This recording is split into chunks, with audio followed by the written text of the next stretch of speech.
Hola, me llamo Caitlin Perhinog y hoy voy a estar hablando de periodistas y el periodismo en España.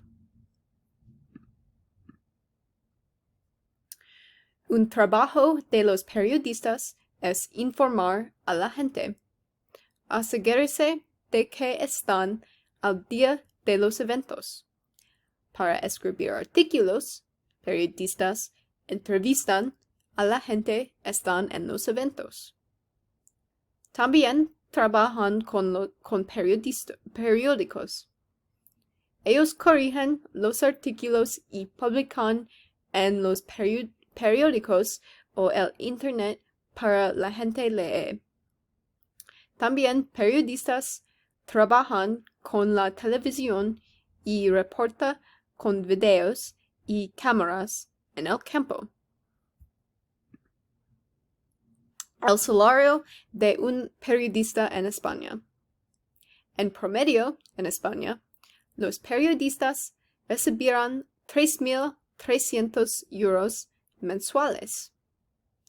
La mediana es de 3.240 euros al mes. Cuanto más educación tengan los periodistas, más harán. Los hombres también tienden a hacer más que las mujeres.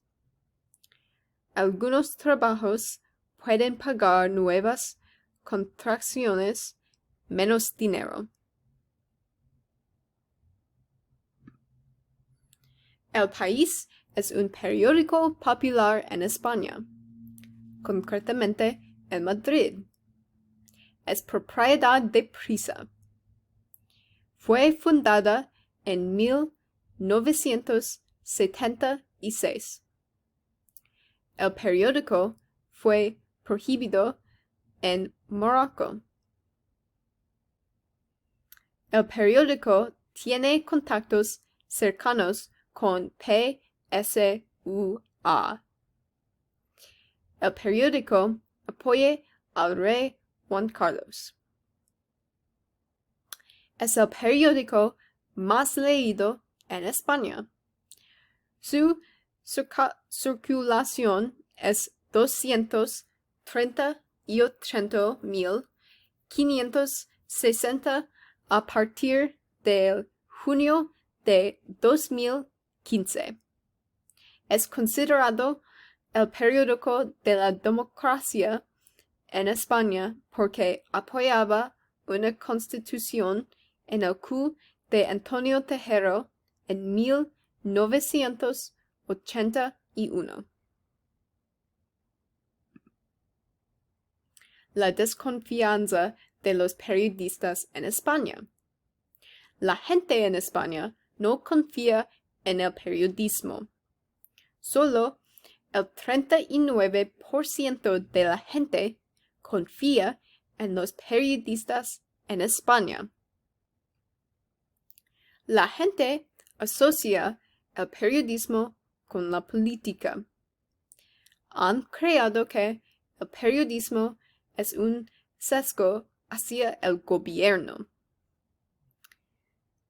Pero la mayoría de los adultos consumen periodismo todos los días.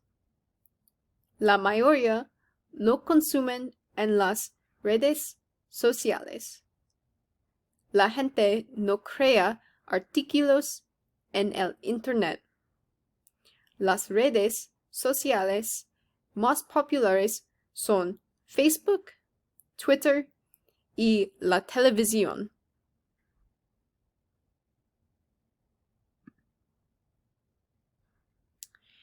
En revisión, los periodistas informan para el pueblo. La mayoría de escribir artículos para la gente.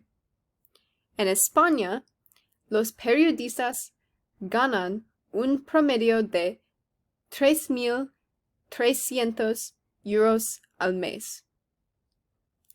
El País es el periódico más popular de España. Fue encontrado por Prisa en 1976 76. La mayoría de la gente no confía en el periodismo porque creen que es político y lo asocian con el gobierno. Porque creen que es parcial para el gobierno, consumen las noticias en las redes sociales en su lugar. Gracias por ver mi presentación.